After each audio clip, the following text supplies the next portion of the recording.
Like, I think that on track, James and I, we respect each other, you know? Like, I love the rivalry that we've had. I think that it's fueled the fire for many, many years. Reed back to the inside!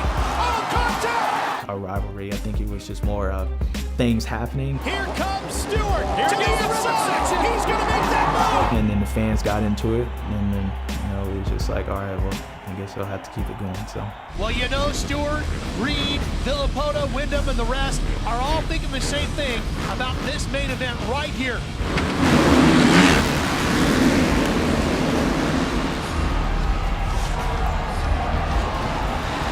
Oh, and it's James Stewart who makes the first statement as he gets the whole shot. Here we are. We find ourselves 1 and 2, battling for the lead. Jeff, he's not having any problems. To the inside. Here comes Reed up the inside, and we've got a change for the lead. Well, Stewart's bike survived through the woods the way he wants it to. And Stewart retakes the lead. I missed the shift that Anaheim won. And Reed's old mechanic cheers on his rival now. Just incredible. Oh, he's down! He's both down! They got together, they're both down! And Stewart is down hard! I was fully committed going into the whoops, and at that point couldn't back out of it. Drived him pretty hard into the ground, myself into the ground. I was lucky enough to, just maybe bent or broke a disc, so I had no front brake for the rest of the race, and I got third. But he, hit the ground pretty hard. I think he hit his head a little bit and then couldn't start the bike. Aaron Bates came up to me. I remember my feeling quote. I was like, what happened? I crashed. Did you have a slight delay? Yeah, it's not anybody's fault. Just had a bad mistake. Stupid on my part. Racing, guys. This is the battle of a lifetime here at Anaheim 1. 2009 had all the recipe for disaster, and it only got worse as the year got on, I think. Getting ready at the gate. There you saw James Stewart, and a couple of slots down in the gate is that man, the points leader, the number 1, the reigning champ of Chad Reed. In 2009 Jacksonville, I don't remember exactly what happened in practice. They got together, and this is the first time that we've seen them. They exchanged some words right there. There was some attitude, a little confrontation that we haven't seen. And I'm telling you, I liked it. It was just boiling over. I knew I was faster than he was that night, and I had some pretty good line set. I knew if I passed him, he's smart enough to see him, so I was just going to stay behind him. Stewart really charged hard through the whoops. Oh boy, look at how tight that was right there. Here he comes from the outside again, gets a great drive out of there. But Reed holds on just in front of Stewart. Here it is. Here comes Stewart alongside. Still can't get to where he needs to be to complete the pass. And so I ended up passing him a little after halfway, and he came in after the triple and then gave me a little bump. He comes charging around the outside. Reed crosses him up. Brought him on. And Stewart takes the lead away. But Reed comes right back. They come together. And then we jumped the triple. The way I jumped the triple, I was going outside, and I was like, dude, he's going to take me out if I go outside. So I jumped to the inside. And I don't think he was expecting me, and he clipped my back wheel, almost went down. Oh! Side by side, they plunge! I can't believe it! Oh! Reed and Stewart going at it, and Reed goes back to the lead! He wanted to win, I wanted to win. Just so many things fueling the fire. And at some point, sometime, it's going to bubble over. Stewart can do it again, the same spot. He gets the drive. He stands him up again! So I ended up winning the race, and he comes up to me, and I'm all good. Like, we take it out on track, like, whatever.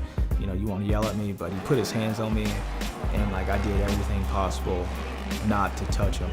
After the race, I remember going up behind him and kind of putting my arm around him, almost grabbing him on the back of the neck. Nothing too crazy. I remember I was just basically talking about cross jumping, don't cross jump me, we can take each other out when we're on the ground. You can T-bone me, do this, do that, I'm good. I dish out just as much as you dish out, this is fair, but cross jumping in the air is not cool, and that was what I was mad about that night. We ended up getting face to face on the podium. It was just more, he was looking at me, but he was looking through me. And I remember, I'm gonna stare this guy in his eyes. Like, Like, I'm gonna stare, and just in case he flinched, I'm gonna have to knock him out or something. I was mad after the race. I remember it very clearly. Put fuel on the fire. I didn't win. I remember being, you know, nose to nose, face to face, or whatever you want to call it, with him on the podium, and of course the media liked that stuff. So you know, I still see those pictures around. So it's funny. You know, we're two individuals that are unique, and we have passion, and we want to win. Two guys with that same thought process, something's gonna happen. 2011, we're in Atlanta, going for the win. Gotta try. As we get set to go with this main event, and of course James Stewart has got to be a favorite. The funny thing was, I actually thought we was cool because at that time, you know, I was on his old team, but Larry wasn't working for it back then, and we're sitting on the gate, and he's like, hey, yeah, like we're best friends. I'm like, oh, this ain't so bad. You know, I gave him a Starbucks card or something like that. Oh, Stewart gets rocketing out of the gate. Oh, yeah. He's going to get the hole shot as he cuts it back to the inside. Chad Reed That's is our second. nuclear Cowboys hole shot, and Reed is right there with him. Typical James and I racing, you know, back and forth. The intensity was high. He has races. Look at this. Oh, Reed tries to get inside and almost takes it away. Oh, and Stewart! There's the mistake! Stewart with a little bit of a bobble, and the door is open, and the Australian plows through. Now here's Reed, and Stewart just couldn't get it done. A race that I look at as a one that, you know, kind of got away from you. Stewart here. Stewart! Oh, there's contact! Stewart shoves it right into his teammate. It's not over. Now, what does Reed do? How does Reed counter back? And dude, this guy cleaned my clock in the race. And now Reed has to mount an attack. There it is! Oh, they're both down! They're both down! Where's Villapoto? Where's Villapoto? There he goes! Ryan Villapoto is by! Dungey's right there! Where's Reed and Stewart? How are they going to battle back? We had about a half a lap to go. I think we passed each other about 2 or 3 more times. Here the points leader! Stewart! Here they come! Working their way to the checkered flag! Dungey gets by for second. Reed gets past Stewart! Dungey gets second!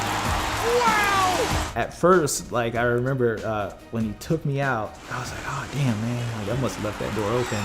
So I wasn't even that pissed, and I'm riding back, and my dad's like, he's pissed, cause you know, he's like, why'd you go outside? And I'm like, not even listening to him. So I'm looking up on the screen in the big jumbotron in Atlanta, and they had a replay at it going on, and I saw him come in. That I actually closed the inside, and I saw him come in, and I lost it after that. You know, I lost it, and I just went back to the pits. I think I busted up a few things in my motorhome, which was dumb enough because I had to pay for it still. But yeah, that was the last time I was like, I'll ever trust that guy. So that was it.